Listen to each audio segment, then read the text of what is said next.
Um, so this is my um, response to that video about how on earth did I end up in a situation where I needed to lose 100 pounds. And I think emotional eating is pretty accurate for me. But there's a bunch of other things that are connected to that. So I think I know a lot of thin people that emotionally, and I think a lot of other things have to be in place for your body to react in the way that it is. And for me, it was stress. And stress is the number one thing that um, I think led me to eat, but then also changed my body chemically. Long periods of stress that made my body hang on to weight. When I was younger, my body would respond quite well to exercise. Um, and then as I got older and increased stress, especially in the university years, the weight didn't come on and it would pile on and pile on. And then I had a bunch of other hormone changes and stuff that apparently are also related to stress. So I think there's a lot of things. I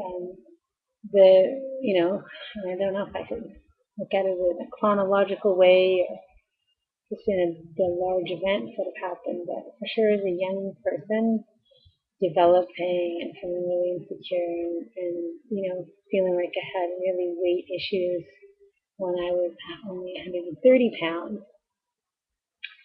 And I remember dropping out of high school when I was in grade 10 to exercise all day. And I was 160 pounds at that time, and I just couldn't believe how fat I was. And of course, that's not sustainable. And then my reaction to that at the end was like, oh, I just can't do that. I just won't do any fitness again. I can't put all of it into it. It's really all or nothing thinking as well. So that was a contributor. And then, yeah, just putting everything else as a priority before myself. So whether it was my career, my studies, other people, um, things like that. That was always more important than spending that 1 hour or 30 minutes I would need to spend to work out. Oh, I don't have time. I can't do that. I can't do that. I'm literally feeling like stressed and clammed up. I'm too stressed out to do something like exercise. It just seems like a ridiculous thing to do. So I couldn't get away from it, get away from my own thoughts to commit to something like that.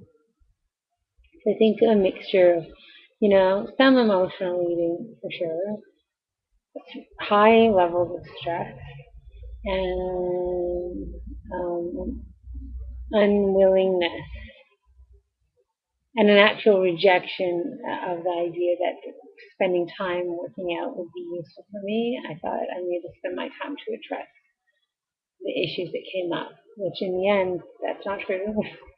You need to spend time just focusing on yourself and getting the stress out. So learning new stress management techniques is really important for me in what I do. So stress management for me includes yoga, running, relaxing with my baby, hanging out with my family, um, and yeah, just if I need to have a coffee with a friend, I'm gonna have coffee with a friend at lunch, at work, and make sure I have the time to do that.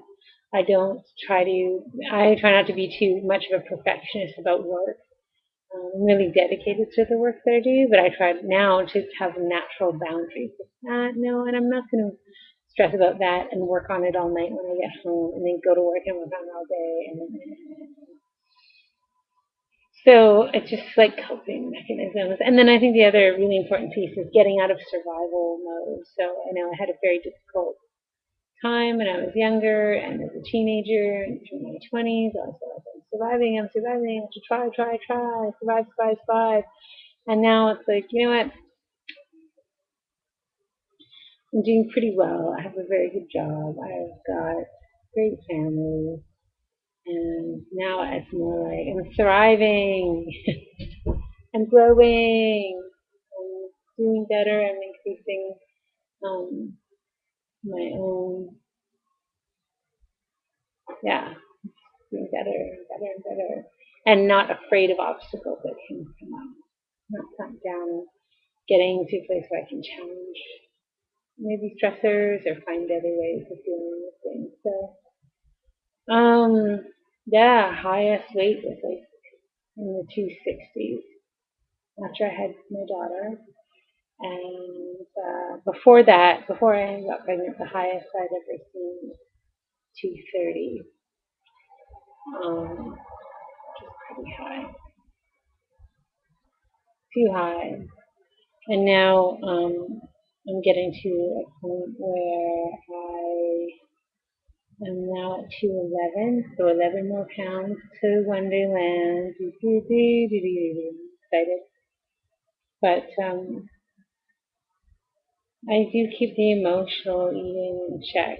Like I have to actually consciously like, why am I eating this? And it's okay. I'm not strict with myself. Like, okay, I'm eating, a treat because I want to. Am I returning back to that treat 8 times a day because I'm avoiding or procrastinating for something? I having problems coping with emotions that I'm feeling inside, and so turning to food. So there's definitely a piece of that. But I would say the more coping with stress and using fitness as a stress coping mechanism is the most important piece. Because stress or diet that are the right mixture. And that I think that's why you see a lot of people that are living in poverty. They have poor diets, but they're also a lot of you, I don't know if you've had not just some money problems, but like living in poverty or poverty issues or lack of access to food or shelter or your basic needs. It's very, very stressful. Even as a young person, I can recall my older brother having ulcers at the age of 14. It's just weird. Why should a 14-year-old have an ulcer? And the doctor said it was from stress. And so, yeah, stress coping mechanism. So why do I get fat? I really think it has a lot to do with stress and how I cope with stress. So trying to learn the things and for sure gain the maturity to be like, yeah, just even recognizing it and then not falling for the trap as much. And it's a work in progress, but feel like things are coming by. So thank you for making this video and making me think about that question. I think it's really important. And it makes me realize, oh, stressful situation. The first thing I want to do is let go of all the fitness. But now I'm trying to say the first thing I need to do is continue that. And a video that I made that I recently, it accident, I don't know, it didn't upload, but a friend of mine passed away, and then there was a real tragedy with a colleague. Um, I don't know, she's so private, I don't want to accidentally discuss that with here, but